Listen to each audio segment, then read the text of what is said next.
You're a creative person, you want an art career, you've been working on it for a long period of time, it's not taking off, what's next?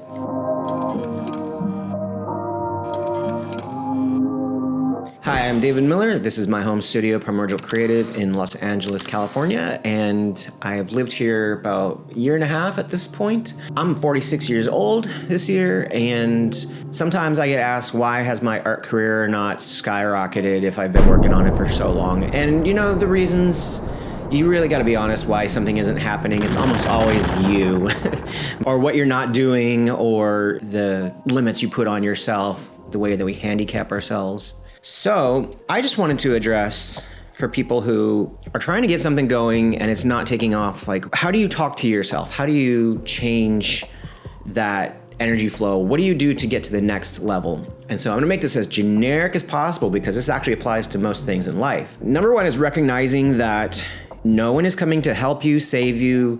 There's not gonna be some magic thing that falls out of the sky and instantly makes your life better, like a bag of money out of an airplane. You've gotta do things to make things happen. And so what are the basic things that most people do? They have their social media accounts, they post on it. That's basic. That's so basic, we're just gonna call that nothing. And then the next level is doing outreach through emails where maybe like you're entering juried shows, you're writing agencies or businesses and explaining who you are and what you do. That's also nothing. That's like just so low tier that it doesn't really move the needle at all. Because how many emails do I get a week? I don't know, hundreds. How many do I read, even if they're important to me? Maybe 3 or 4.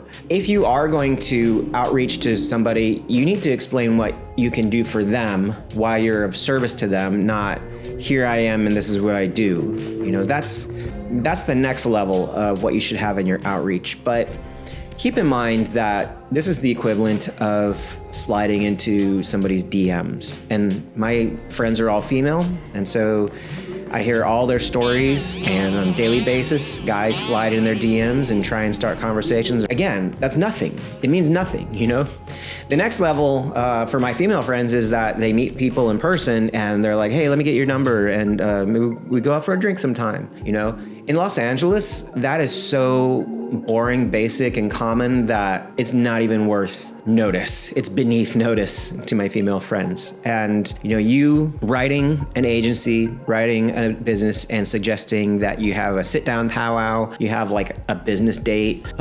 Again, that's pretty much nothing. So right now I've detailed a lot of stuff that people do on a regular basis and said it's nothing. What can you do? Well, in person is almost always better than anything that's easy that you can do from your home with your phone and your thumbs. So going to a business, going to an agency, being a real face and explaining who you are and what you do and what you can do to serve these people is helpful. But if you're doing it out of the context of sort of like defined business hours or industry mixers, you might be seen as pushy, aggressive, or invasive. So keep in mind that most industries, especially in Los Angeles where a lot of this stuff is codified now, most industries have mixers, events, job fairs, conferences, conventions, like Comic-Cons and Designer Con and all these kind of things. This is where people are set up specifically so they can interact with public, talent, industry leaders, whatever. And if I was trying to break into any industry, creative or otherwise, I would be going to those things. I do go to some events around Long Beach and Los Angeles where, you're supposed to meet other people who are creative in industries and get to know them and be friendly with them. But the great thing about those is that you can also have conversations that aren't all businessy. I think a lot of people appreciate when you're really personal and personable to them and some things outside of like this business aspect. That puts you one step ahead of all the other people who are just all about business. So we're talking about being in person, being genuine and authentic, saying what you're